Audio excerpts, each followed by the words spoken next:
हरिओम. अध्यात्म रामायण अरण्यकांड सर्ग 5 प्रवचन क्रमांक 62 शूर्पणखा भाग क्रमांक 1. पंचवटीच्या कृषीतील अरण्यात महासामर्थ्यशाली इच्छेनुसार रूप धारण करणारे शूर्पणखा नावाचे एक भयंकर राक्षसी राहत होते. एकदा गौतमी तीरे पंचवट्याः समीपतः पद्मवज्रांकुशांकानि पदानि जगदीपतेः दृष्ट्वा कामपरितात्मा पादसौन्दर्यमोहिता पश्यन्ति सा शनैरायाद्राघवस्य निवेशनम्.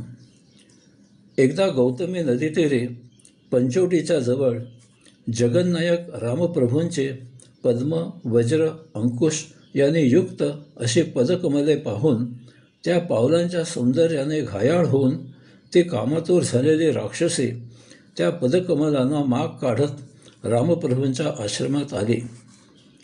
त्या आश्रमामध्ये मूर्तिमंत मदन असलेल्या रामप्रभूंना सीतामाई समवेत पाहून त्या कामांध झालेल्या राक्षसीने रामप्रभूंना विचारले, तू कोणाचा पुत्र आहेस?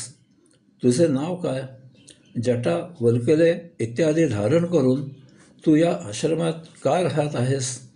तुझे येथे येण्याचे प्रयोजन काय आहे ते सर्व मला सांग. मग स्वतःची ओळख करून देत ती रामप्रभूंना म्हणाली, अहम शूर्पणखा नाम राक्षसी कामरूपिणी भगिनी राक्षसेंद्रियस्य रावणस्य महात्मनः. मी शूर्पणखा नावाचे इच्छेप्रमाणे रूप धारण करणारी राक्षसी आहे. मी राक्षसांचा राजा महात्मा रावण याची बहीण आहे. खरं नावाच्या माझ्या भावाबरोबर मी येथे राहते. हे वन मला राजा रावणाने दिले आहे. मी येथे ऋषीमुनींना भक्षण करत राहते. मी तुझ्याबद्दल संपूर्ण माहिती जाणू इच्छिते, म्हणून मला सर्व काही सांग. यावर रामप्रभू तिला सांगू लागले, मी अयोध्यापती राजा दशरथाचा पुत्र राम आहे. ही स्त्री जनककन्या असून माझी पत्नी आहे आणि हा माझा धाकटा भाऊ लक्ष्मण आहे. हे युवती, मी तुझे कोणते कार्य करू? हे ऐकल्यावर ती कामनेने पीडित झालेली राक्षसी म्हणाली, एहि राममया सार्धम रमस्व गिरिकानने कामार्थाहम न शक्तो मी त्यक्त्युम त्वाम कमले क्षणम. आह रामा, चल एखाद्या गिरीकपारीमध्ये तू माझ्याबरोबर रममाण हो. मी कामनेने पछाडलेली आहे. हे कमलनयना, तुझ्याशिवाय मी आता जास्त थांबू शकत नाही. आफ्रिकेला असताना हा असा प्रकार मी प्रत्यक्ष पाहिला. मी नुकताच आफ्रिकेला गेलो होतो. रविवारी एका मित्राने जेवायचे निमंत्रण दिले होते. गाडीचा चालक नसल्यामुळे मी टॅक्सीला हात केला. तेथे 3 जणांमध्ये शेअर टॅक्सी असते. मागच्या सीटवर एक युवती बसली होती. मी चालकाच्या शेजारी बसलो. थोड्या अंतरावर एक परदेशी मित्र टॅक्सीत मागील सीटवर बसला. अत्यल्प वेळेतच त्या युवतीने त्याला सांगितले की तिला त्याच्यापासून मूल झालेले आवडेल.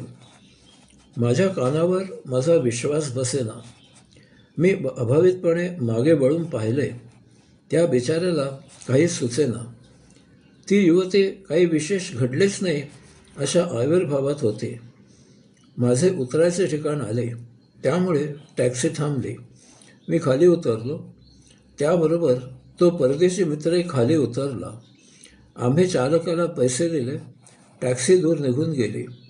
त्या परदेशी मित्राला घाम फुटला होता. त्याने एक दीर्घ निश्वास सोडला आणि चालत चालत निघून गेला. मी मित्राकडे गेलो आणि प्रथम त्याला घडलेला प्रकार सांगितला. तो म्हणाला, यात विशेष असे काही नाही. ती वेश्या नव्हती एवढं समज.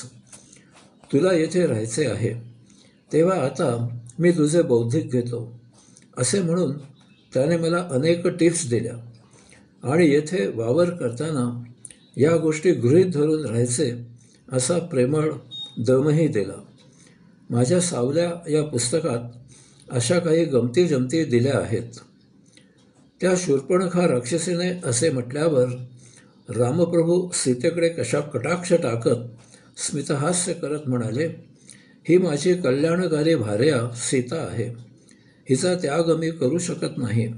यामुळे तू सवत म्हणून दुःख भोगत कशी राहू शकशील? या आश्रमाच्या बाहेर माझा भाऊ लक्ष्मण आहे. तो तुला अनुरूप आहे. तू त्याच्याजवळ लग्न कर.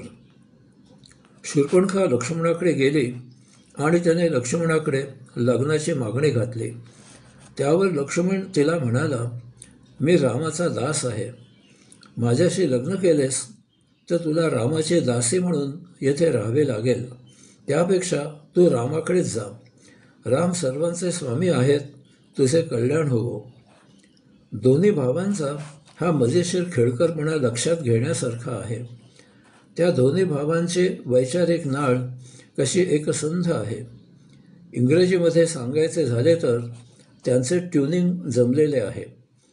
प्रसंग आल्यास एकमेकांना कसे सावरायचे याचे हे उत्तम उदाहरण आहे. आता मात्र शूर्पणखाचा क्रोध अनावर झाला. ती रामाकडे जाऊन त्याला म्हणाली, तू मला इकडून तिकडे आणि तिकडून इकडे असे खेळवत आहेस. थांब, तुझ्या समोरच मी या सीतेला खाते. असे म्हणून ती सीतेला पकडण्यासाठी तिच्याकडे धावून गेली.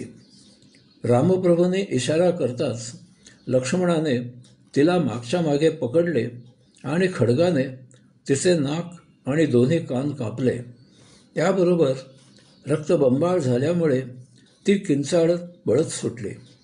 शूर्पणखा पळत पळत मुखाने कठोर शब्द बोलत रत्नाने माखलेल्या अवस्थेत तिचा भाऊ खरं याच्यापुढे जाऊन कोसळली. तिला अशा अवस्थेत पाहून खरं तिला विचारू लागला, अगं काय गं हे? ही तुझी अशी मरणप्राय अवस्था कोणी केली?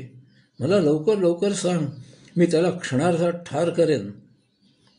तमाह राक्षसी राम सीता लक्ष्मण संयुतः दंडकं निर्भयं कुर्वान् नास्ते गोदावरी तटे मामेवं कृतवांस्तस्य भ्राता तनैव चोदितः यदि त्वं कुलजातोसी वीरोसी जही तौ रिपू.